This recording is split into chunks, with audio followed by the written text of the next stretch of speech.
সুপ্রিয় দর্শকবৃন্দু, আসসালামু আলাইকুম। শুরুতেই জানিয়ে দেব আজকের সংবাদ শিরোনাম, তারপরে থাকবে এ নিয়ে পুরো বিস্তারিত। কোনোভাবেই তোয়াক্কা করলেন না যুক্তরাষ্ট্রকে ইরানের সর্বোচ্চ নেতা আয়াতুল্লাহ খোমেনি। এদিকে যুক্তরাষ্ট্রের সঙ্গে আলোচনা নিয়ে প্রথমবার মুখ খুললেন ইরানের সর্বোচ্চ নেতা আয়াতুল্লাহ খোমেনি। এবার পুরো বিস্তারিত। যুক্তরাষ্ট্রের সঙ্গে তেহরানের আলোচনা নিয়ে প্রথমবারের মতো প্রকাশ্যে মন্তব্য করেছেন ইরানের সর্বোচ্চ নেতা আয়াতুল্লাহ খোমেনি। তিনি বলেন, যুক্তরাষ্ট্রের সঙ্গে চলমান ও আলোচনা নিয়ে তেহরান অতিরিক্ত আশাবাদী বা হতাশ নয়। আয়াতুল্লাহ খোমেনি মঙ্গলবার ইরানের নির্বাহী, বিচার বিভাগ এবং আইনসভা শাখার প্রধানদের উদ্দেশ্যে তিনি এসব কথা বলেন। ইরানের সর্বোচ্চ নেতারা বলেন, অবশ্যই আমরা তাদের নিয়ে বেশ সংশয়ে আছি। আমরা তাদের বিশ্বাস করি না। আমরা তাদের ব্যাপারে জানি, কিন্তু নিজেদের সক্ষমতার ব্যাপারে আমরা আশাবাদী। আমরা জানি আমরা অনেক কিছু করতে পারি। আমরা অনেক পদ্ধতি জানি।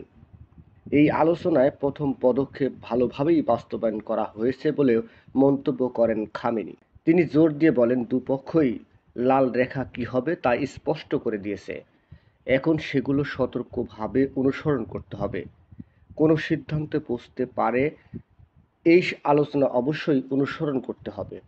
2015 সালে পরমাণু চুক্তি নিয়ে যে ভুল হয়েছিল, এবার যেন সেই ভুল না হয় তা নিয়েও খোমেনি সতর্ক বার্তা দিয়েছেন। তখন আলোচনার ওপরেই সব কিছুকে নির্ভর করে ফেলা হয়েছিল। আমরা আমাদের দেশকে স্বার্থাধীন বানিয়ে ফেলেছিলাম। এমন পরিস্থিতি বিরাজ করলে কেউ সময় বিনিয়োগ করতে চায় না বলেও মন্তব্য করেন তিনি। গত শনিবার ওমানের রাজধানীতে ইরান ও আমেরিকার মধ্যে পরমাণু ইস্যু নিয়ে আলোচনা শুরু হয়েছে। ওই আলোচনায় ওমানের পররাষ্ট্রমন্ত্রী মধ্যস্থতাকারী হিসেবে কাজ করেছে। ইরান বলছে, আলোচনার লক্ষ্য কেবলমাত্র দেশটির বিরুদ্ধে মার্কিন যুক্তরাষ্ট্রের অবৈধ একতরফা নিষেধাজ্ঞা এবং ইরানের পারমাণবিক শক্তির কর্মসূচির বিভিন্ন দিকে মোকাবেলা করা। এর সাথে অন্যান্য বিষয়ে যুক্ত থাকার জল্পনাকেও দৃঢ়ভাবে প্রত্যাখ্যান করা হয়েছে।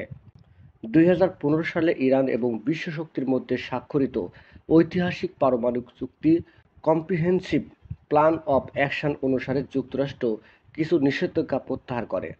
তবে চুক্তিটি সম্পন্ন হওয়ার 3 বছর পর ওয়াশিংটন নিষেধাজ্ঞাগুলি ফিরিয়ে আনে এবং ইরানের উপর আরও নিষেধাজ্ঞা দেয়। এরপর ইরান আবারও তাদের পরমাণু কর্মসূচি জোর দেয়। ইরান বারবার বলছে তারা যুক্তরাষ্ট্রকে বিশ্বাস করে না।